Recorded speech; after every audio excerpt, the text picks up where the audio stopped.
Halo, selamat pagi teman-teman. Selamat pagi Pak Donal.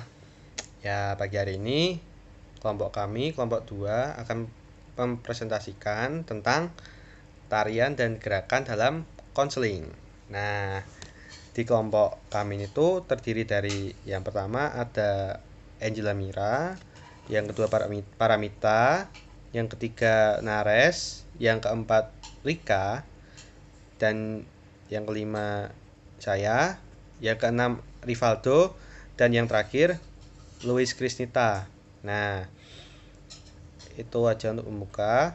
Mari kita lanjut ke materi.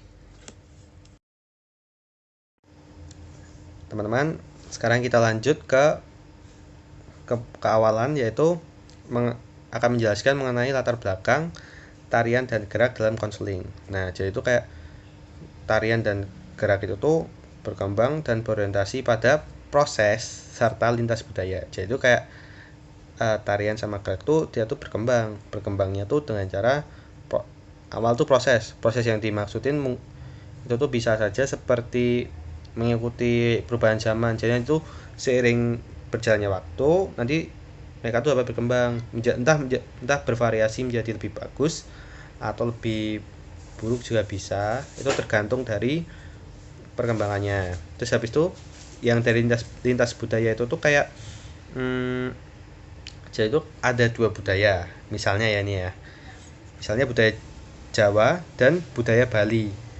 Setelah itu kayak jadi itu kayak apa ya, Jawa nih. Nah habis itu dia tuh tahu budaya Balinya tuh kayak gimana. Nah habis itu oh jadi gini gini gini.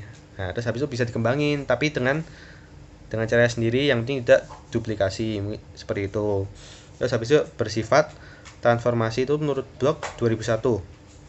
Nah, bersifat transformasi yang dimaksudkan itu seperti nanti ada perubahan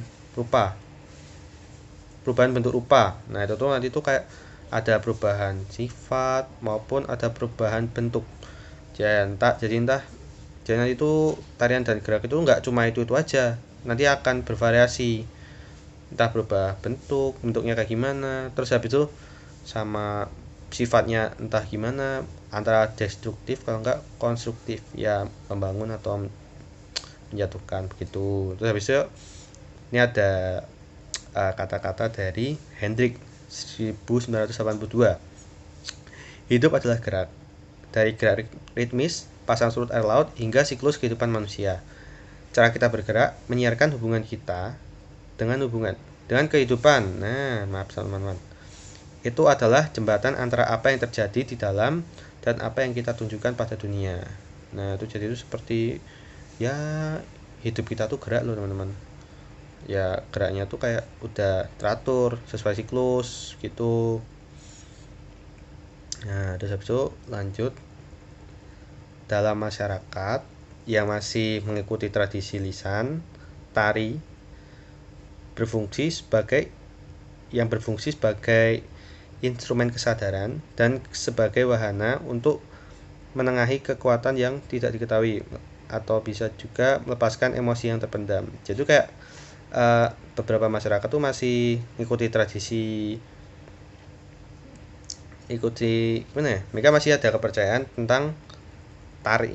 Tari. Jadi tari itu mereka mengibaratkan sebagai apa ya?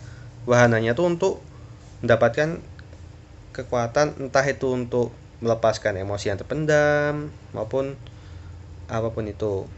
Nah jadi itu kayak gimana ya teman-teman ya jelasinnya.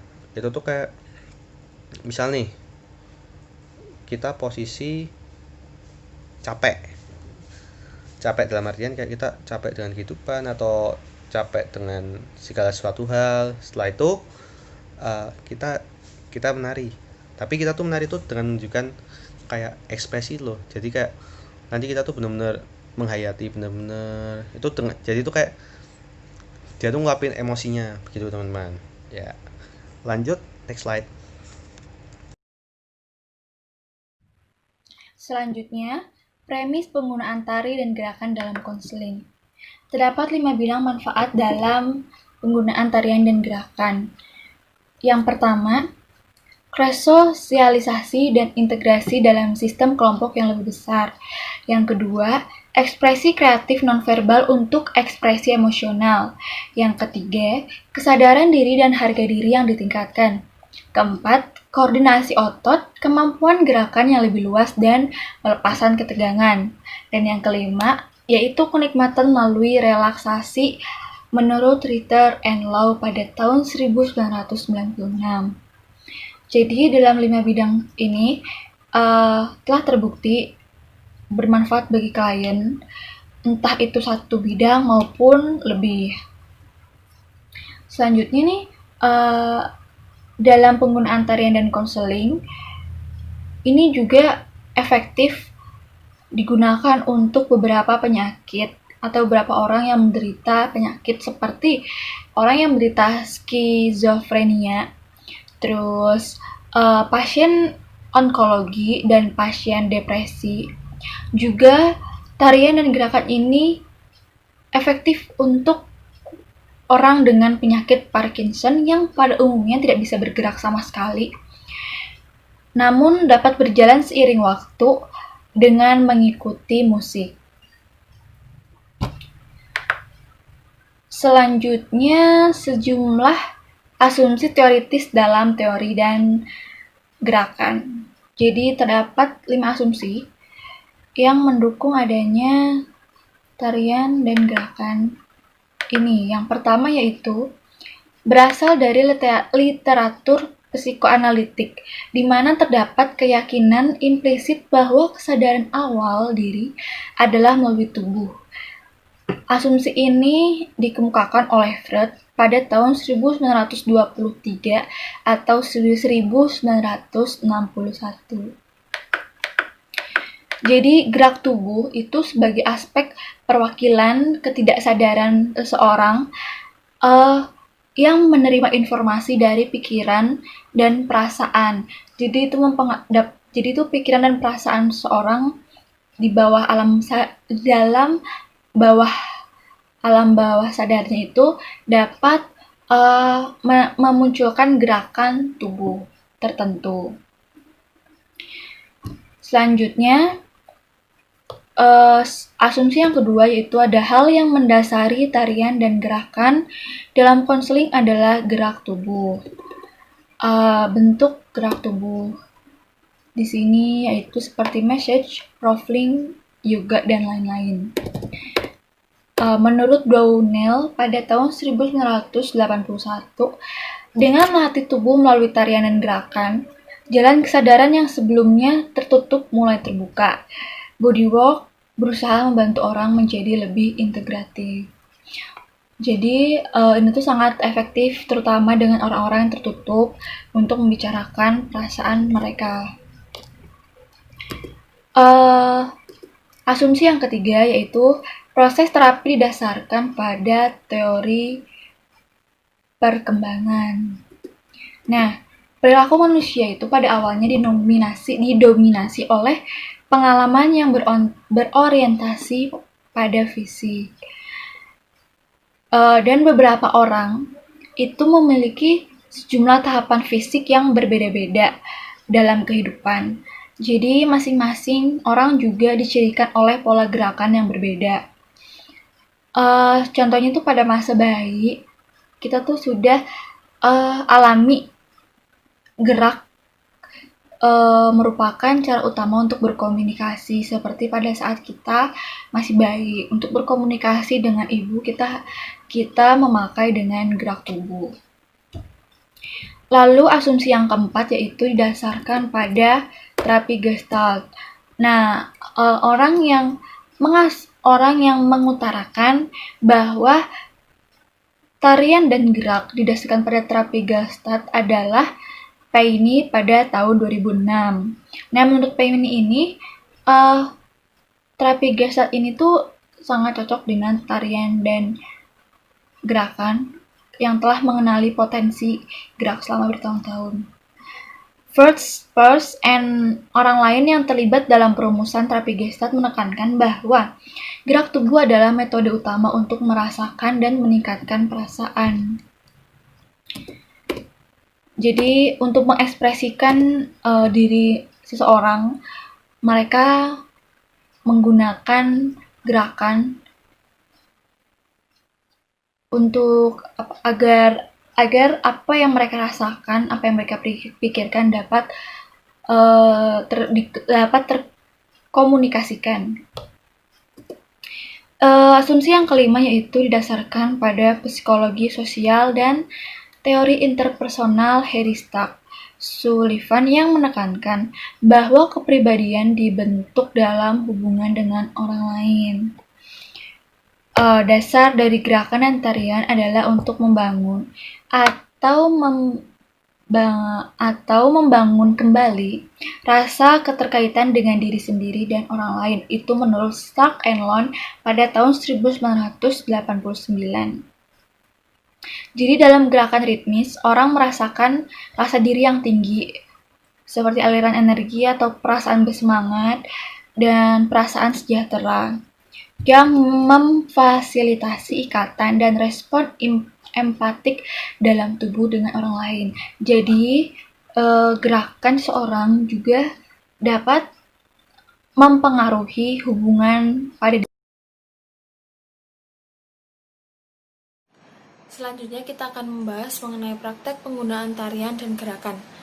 Di sini terdapat beberapa poin mengenai praktek penggunaan tarian dan gerakan. Yang pertama ada multidimensi. Tarian dan gerakan terjadi dalam banyak hal dan dampaknya adalah multidimensi ini. Yang kedua, tubuh dipandang sebagai manifestasi dari kepribadian seseorang. Ketiga, gerakan spontan dipandang sebagai ekspresi kepribadian dan kesehatan. Lalu yang keempat, tarian dan gerakan digunakan sebagai pengobatan trauma psikologis yang kompleks. Yang kelima, tarian dan gerakan mempengaruhi perubahan perasaan, kesadaran, fungsi fisik, interaksi sosial, dan perilaku. Selanjutnya ada tujuan umum. Tujuan umum terdiri dari 3, yaitu tujuan fisik, tujuan psikologis, dan tujuan sosial. Tujuan fisik dapat digunakan untuk melepaskan ketegangan fisik melalui aktivitas dan memperluas jangkauan gerakan seseorang. Tujuan psikologis dapat menyalurkan ekspresi diri seseorang dengan cara yang berarti dan membantu klien menyesuaikan diri dengan kenyataan. Tujuan sosial di sini akan melibatkan klien untuk bergabung dalam sebuah interaksi kelompok dan mengembangkan hubungan sosial dengan orang lain. Terapi tari. Terapi tari adalah penggunaan tarian dan gerakan sebagai alat psikoterapi atau penyembuhan. Orang yang berspesialis di bidang ini harus memenuhi standar pendidikan dan kinerja yang ditetapkan oleh ADTA atau American Dance Therapy Association. Melalui tarian, seseorang menjadi lebih hidup baik secara fisik, emosional, intelektual maupun spiritual. Tujuan dari terapi tari adalah untuk membuka jalan menuju diri yang lebih baik dan mampu menghadapi dunia. Selanjutnya, terapi gerakan. Dalam praktik gerakan, praktisi kurang menekankan pada kinerja dan rangsangan luar, melainkan lebih berkonsentrasi pada perasaan dan indera. Terapi gerakan lebih banyak improvisasi dan cara bertindak yang intuitif. Melalui terapi ini, dipercaya seseorang akan bertindak berdasarkan emosi mereka dan didorong dengan berbagai cara untuk menjadi terhubung dengan batin mereka. Tindakan yang terkait dengan terapi gerakan biasanya spontan, tidak terlatih, dan relatif singkat. Dapat dilakukan pada semua usia. Yang pertama, anak. Pada umumnya kita ketahui bahwa anak memiliki energi yang sangat banyak ya, dan biasanya anak-anak itu sangat bersemangat. Oleh karena itu, menurut Goodhill 1987, pada bukunya ia mengatakan bahwa terapi gerakan dan tarian yang terarah dapat membuat atau dapat membantu anak untuk mengontrol dan mengekspresikan dirinya. Berikut ini saya akan menyebutkan beberapa contoh latihan tarian dan gerakan menurut Sivets 1977 dan Tortora 2005. Gerakan ini dapat mempromosikan kemampuan motorik anak juga. Yang pertama itu latihan fungsi fisik anak dengan berjalan. contoh ini dapat kita tiru dengan membuat misalkan kita membuat lingkaran, kita mengatur anak untuk membuat lingkaran atau berbaris, dan kita sediakan hal-hal aneh pada trek untuk mereka berjalan ya. Misalkan kita taruh telur di spot tertentu, kita taruh sesuatu yang lengket atau sesuatu yang mungkin agak kasar untuk mereka injak. Itu juga dapat berguna agar mereka dapat merasakan apa yang mereka injak. Terus setelah itu soal track, soal kecepatan berjalan dan irama berjalan dapat kita tentukan juga. Sewaktu-waktu anak dapat kita percepat atau sangat percepat, atau sebaliknya, suatu waktu kita membuat anak berjalan dengan sangat lambat. Itu berguna untuk melatih anak juga. Apakah mereka dapat mengikuti instruksi kita. Yang kedua, locomotion. Ini bisa kita sebut sebagai modifikasi atau ide gerakan tertentu. Misalkan kita pengen mereka melompat pada suatu spot tertentu. Misalnya saat mereka berjalan, mereka menemukan telur, kita bisa bilang saat kalian menemukan telur, kalian berlompatlah gitu. Oke. Dan banyak macam-macam, bisa menyuruh mereka berlari saat mereka menginjak apa, setelah itu di tempat yang kering mereka berlari gitu. Yang ketiga, gerakan robot. Pada slide selanjutnya masih soal anak, tapi khususnya untuk anak-anak yang disabilitas atau yang memiliki kekurangan tertentu. Tentunya konseling tarian dan gerakan akan menyesuaikan apa yang menjadi kekurangan si anak. Salah satunya dalam Kalis West 1988 halaman 108 pada bukunya ia memberi contoh untuk anak-anak yang buta. Gerakan ini merupakan gerakan yang sangat komunikatif karena biasanya anak-anak atau orang yang buta sangat mengandalkan pendengaran dalam hidupnya. Oke. Begitu juga dengan konseling ini, kita menekankan indera pendengaran, peraba, karena pada konseling ini menggunakan ritme, suara, dan sentuhan tertentu. Oke. Yang kedua, terapi ini dapat digunakan pada remaja ya. Menurut blog 2001, tarian dan gerakan dapat digunakan secara preventif dan terapeutik. Seperti yang sedang kita pelajari, terapi tarian dan gerakan dapat digunakan secara preventif pada remaja. Tarian preventif ini membantu remaja untuk mengeksplorasi terutama perubahan secara mendasar terhadap citra tubuh atau fungsi fisik dan kesadarannya serta perasaan sementara dari depersonalisasi atau yang biasa kita kenal kehilangan identitas diri. Jadi anak remaja dapat lebih lagi mengenali, memahami, serta mengungkapkan perasaan yang sebelumnya mereka mungkin nggak tahu atau mereka belum berani untuk mengucapkan. Anak-anak lebih terbuka, anak-anak lebih sadar akan perasaan yang mereka rasakan. Itu poin dari terapi ini pada remaja. Yang ketiga ada dewasa. Terdapat 3 fase dalam melakukan latihan gerakan dan tarian. Yang pertama, prevention atau pencegahan.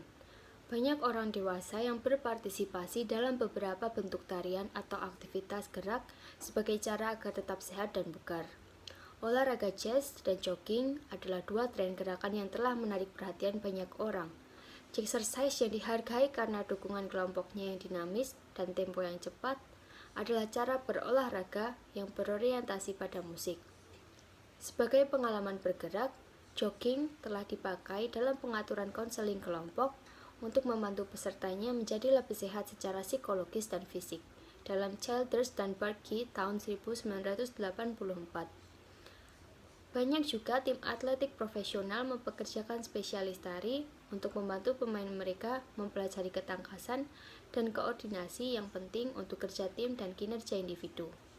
Yang kedua, ada remediation atau perbaikan. Di sini dapat digunakan juga sebagai cara perbaikan. Misalnya, dengan perempuan korban pelecehan seksual anak dalam Mickens tahun 2000, Elmels dan Daniluk tahun 2002. Dalam pengaturan itu, terapi tari ini secara khusus membantu klien berhubungan kembali dengan tubuh mereka, bermain, menjadi spontan, berjuang secara konstruktif, berhubungan dengan orang lain, dan mengalami rasa kebebasan yang baru. Tarian dan gerakan juga digunakan dalam pengaturan penjara, yaitu untuk meningkatkan keterampilan komunikasi dan hubungan interpersonal dalam Sable tahun 2008 dan untuk pengobatan kekerasan. Praktik ini didasarkan pada pengetahuan bahwa terlibat dalam proses kreatif adalah pengalaman yang sangat menyembuhkan, pengalaman yang dapat menuntut individu menuju cara-cara baru dan sangat berbeda untuk mengekspresikan perasaan marah, frustasi, kebingungan, keterasingan dalam mereka. Dalam Milken tahun 2002, halaman 203. Ada cara lain dalam beremedi. Misalnya, klien dapat mengatasi kemarahan dan amarah yang tertekan dengan memukul tumpukan bantal atau bola karet busa dengan raket tenis. Dengan kata lain, terapi dan proses tarian serta gerakan memungkinkan individu yang kesal melepaskan emosi mereka dengan cara yang konstruktif, fisik, dan terkadang simbolis. Yang ketiga, ada bodywork atau kerja tubuh. Penggunaan bodywork dengan pria dan wanita terbukti efektif dan populer juga dalam Brownell tahun 1981. Di sini, bodywork menggunakan alat peraga dan pengalaman tipe Gestalt untuk membantu individu menjadi lebih sadar akan tubuh dan emosi mereka. Hasilnya adalah banyak individu, terutama pada laki-laki, mereka melepas perasaan tertekan seperti ketakutan, kemarahan, sakit hati, atau kegembiraan. Sedangkan pada wanita, melalui metode ini, mereka menjadi lebih memahami batasan diri mereka sendiri, dan dengan demikian, mereka dapat lebih memperhatikan diri mereka sendiri. Lalu yang keempat, ada populasi klien lebih tua. Pada orang dewasa yang lebih tua, tarian dan gerakan dapat membantu meningkatkan daya ingat, kewaspadaan, orientasi realitas atau keadaan nyata, penilaian, wawasan pribadi, serta penerimaan. Dalam Ashley dan Crennan tahun 1993. Mayoritas orang dewasa yang lebih tua memiliki kemampuan dan kemauan untuk terlibat dalam sejumlah aktivitas gerakan yang sederhana. Gerakan dapat mencakup sejumlah aktivitas yang berfokus pada hal-hal seperti bernapas dengan contoh meniup gelembung sabun. Ada pula tarian tangan. Lalu, aksi non-lokomotor dengan contoh menekuk bagian tubuh. Kemudian, dapat memerankan dengan alat peraga dengan contoh menggerakkan syal mengikuti aliran musik dan latihan di lantai atau di kursi dalam Fisher tahun 1989. Yang selanjutnya ada populasi umum. Jacobs tahun 1992 menemukan sejumlah teknik gerakan yang dapat digunakan dalam konseling dengan orang-orang dari berbagai usia. Jacob mengatakan bahwa dalam menggunakan teknik ini, konselor mungkin perlu bergerak lebih dekat atau lebih jauh dari klien pada waktu tertentu untuk menggambarkan gerakan atau tarian yang terjadi dalam pengaturan terapeutik. 4 dari teknik umum Jacobs yang sesuai untuk klien selama masa hidup adalah sebagai berikut. Yang pertama ada evaluasi kemajuan. Di sini, klien diminta untuk berdiri dan memposisikan diri sesuai dengan kemajuan yang telah dicapai selama konseling berlangsung. Sebuah garis digambarkan mewakili di mana konseling dimulai, dan garis tujuan juga dibuat dengan klien menempatkan diri di antaranya. Prosedur ini mungkin lebih bermanfaat pada klien dengan pemikir konkret dan perlu memvisualisasikan kemajuan mereka. Yang kedua, ada merasa ditarik. Di sini, klien seringkali memiliki kekuatan dalam hidup mereka yang menghambat kemajuan mereka dalam mencapai tujuan. Oleh karena itu, dalam pengalaman ini, klien diminta untuk mulai bergerak menuju tujuannya dengan konselor memegang lengannya dan menariknya ke belakang. Jumlah tarikan yang tepat disetujui oleh klien. Kemudian, sesi konseling beralih ke mengidentifikasi kekuatan apa dengan tingkat kekuatan apa yang menghambat klien. Yang ketiga, ada lingkaran. Klien melakukan hal yang sama berulang kali, mereka akan membuat kemajuan yang gagal. Dalam lingkaran, klien diminta untuk berjalan ke arah yang sama beberapa kali untuk lebih memahami seperti apa melakukan hal yang sama secara terus-menerus atau diulang. Kesadaran ini diharapkan memunculkan wawasan dan arah baru untuk terapi selanjutnya. Yang keempat, ada gerakan antar kursi. Di sini, klien kadang-kadang perlu mengalami kebimbangan sehubungan dengan keputusan yang telah mereka diskusikan tetapi gagal dibuat. Dalam perpindahan antar kursi, klien diminta untuk bergerak terus-menerus antara dua kursi atau lebih yang mewakili keputusan yang bisa mereka buat. Mereka tidak boleh berbicara kecuali mereka memiliki sesuatu yang baru untuk dikatakan pada akhir bolak-balik antara kursi yang harus berlangsung minimal 2-3 menit. Yang keenam, ada grup. Ketika individu masuk suatu kelompok, terkadang merasa tidak nyaman harus berbuat dan berkata apa. Dalam situasi ini, beberapa gerakan dapat membantu meredakan ketegangan, meruntuhkan penghalang, dan memberi energi pada kelompok secara keseluruhan. Cara yang dapat dilakukan dalam populasi ini antara lain stasiun kereta, dialog tangan, dan bayangan. Bayangan adalah setiap anggota mengulangi gerakan yang dimulai oleh salah satu anggota yang menjadi pemimpin. Yang ketujuh, ada keluarga. Cara kompleks setiap individu dalam keluarga berhubungan satu sama lain, dan hal tersebut sering disebut sebagai tarian keluarga. Dalam keluarga yang sehat, pasangan tidak selalu berpegangan erat, karena mereka tahu itu, bergerak ke ritme yang sama. Hasil tarian keluarga bisa positif atau negatif. Keluarga sehat bergerak untuk menyelesaikan masalah, dan bergerak menuju perubahan diri mereka sendiri sebagai unit kerja yang fungsional.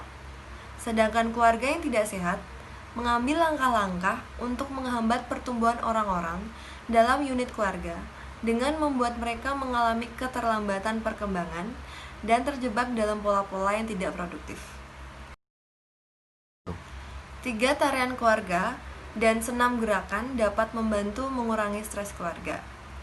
Yang pertama, ada koreografi keluarga, di mana setiap anggota keluarga membuat gerakan hingga mereka terhubung satu sama lain pada suatu momen.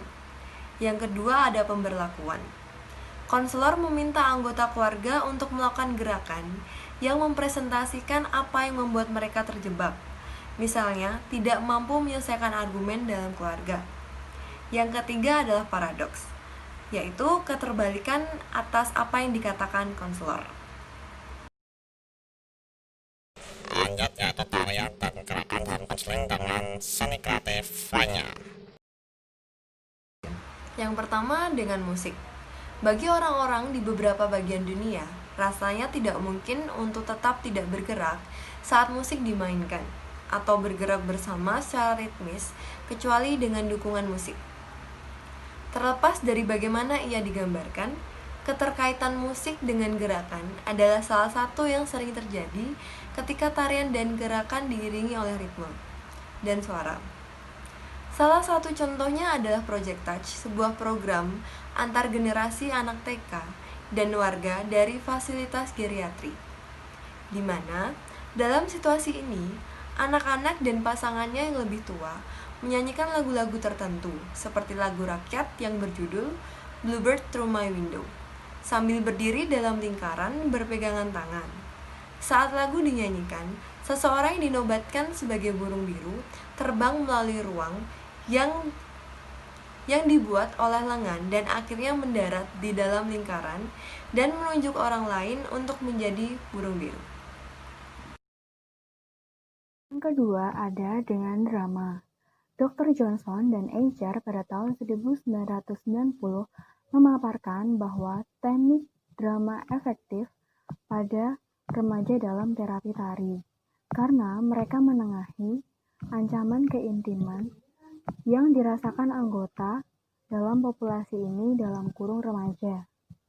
Kemudian, pada dasarnya, teknik ini bekerja secara internal dengan mengurangi ambiguitas keadaan emosi dan perasaan, dan secara eksternal dengan menyediakan wadah yang lebih aman untuk dorongan agresif yang dirangsang oleh lingkungan intim. Dengan demikian, teknik drama seperti memberi label perasaan dan menentukan ruang linier dalam membantu remaja yang tidak yakin merasa aman di dalam diri mereka sendiri dan aman dengan orang lain. Nah, di sini ada beberapa contoh kegiatan nih. Yang pertama ada kata keterangan. Di sini salah satu anggota meninggalkan ruangan dan yang lainnya memutuskan kata keterangan. Misal, kata yang diakhiri dengan ly, misalnya hangat. Ketika anggota kembali, dia meminta anggota yang ditunjuk untuk memerankan tugas dengan cara mencerminkan kata keterangan yang dipilih dan mencoba menebak apa itu. Kemudian, yang kedua ada kursi game. Nah, di sini anggota grup memutuskan orang terkenal, sementara salah satu anggota grup pergi. Ketika orang tersebut kembali, dia diperlakukan seperti orang terkenal oleh orang lain dalam grup, sampai dia menebak identitas orang tersebut. Nah, kemudian yang ketiga ada area. Ruangan itu ditandai dengan area perasaan yang berbeda seperti sedih, bosan, senang, dan marah. Setiap anggota kelompok menghabiskan waktu di area ini dan mencoba mewujudkan emosi yang ada di ruangan tersebut. Kemudian anggota berkumpul kembali dan berbicara tentang bagaimana perasaan setiap pengalaman. Kemudian yang keempat, yang terakhir, ada lingkungan. Grup dibagi menjadi 2 tim, dan masing-masing menciptakan lingkungan untuk yang lain, seperti permukaan bulan, hutan tropis. Nah, setelah melalui atau berpartisipasi dalam lingkungan, tim berkumpul kembali dan berbicara tentang pengalaman dan bagaimana hal itu berkaitan dengan kehidupan mereka.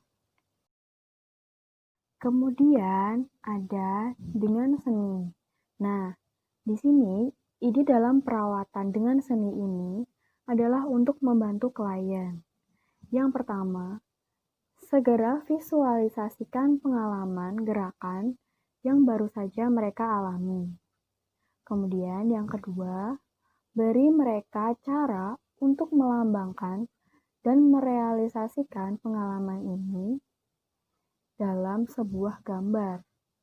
Nah, yang ketiga, menggambarkan masalah perkembangan saat ini yang muncul karena apa yang telah mereka lalui.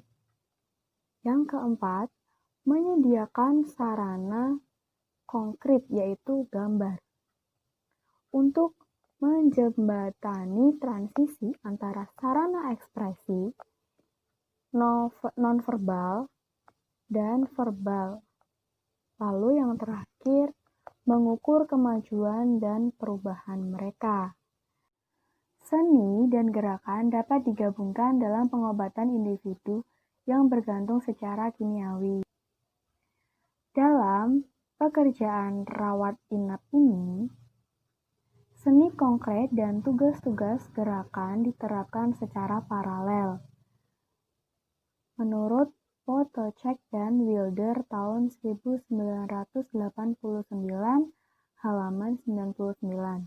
Nah, masing-masing dari 4 langkah pertama dari Alcoholic Anonymous, misalnya pada langkah pertama, di mana pecandu mengakui bahwa mereka tidak berdaya terhadap alkohol. Para peserta membangun dinding lubang dengan kursi sementara musik yang sedih dan memikat diri diputar di latar belakang. Mereka bergiliran memanjat tembok dan duduk di lubang di tengah ruangan yang gelap. Selama di sana, mereka menggambarkan perasaan mereka pada selembar kertas coklat besar di lantai. Dalam keempat langkah tersebut, terdapat gerakan yang serupa dan latihan seni dengan tujuan mempromosikan pemikiran abstrak dan memperjelas emosi yang tidak berwujud. Yang terakhir, ada ringkasan. Seseorang diterapi menggunakan gerakan. Di sini artinya mereka mengungkapkan sesuatu tidak melalui kata-kata, tapi melalui gerakan yang mereka tunjukkan. Setiap gerakan itu menggambarkan apa yang dialami dan menjadi permasalahan individu tersebut. Terima kasih.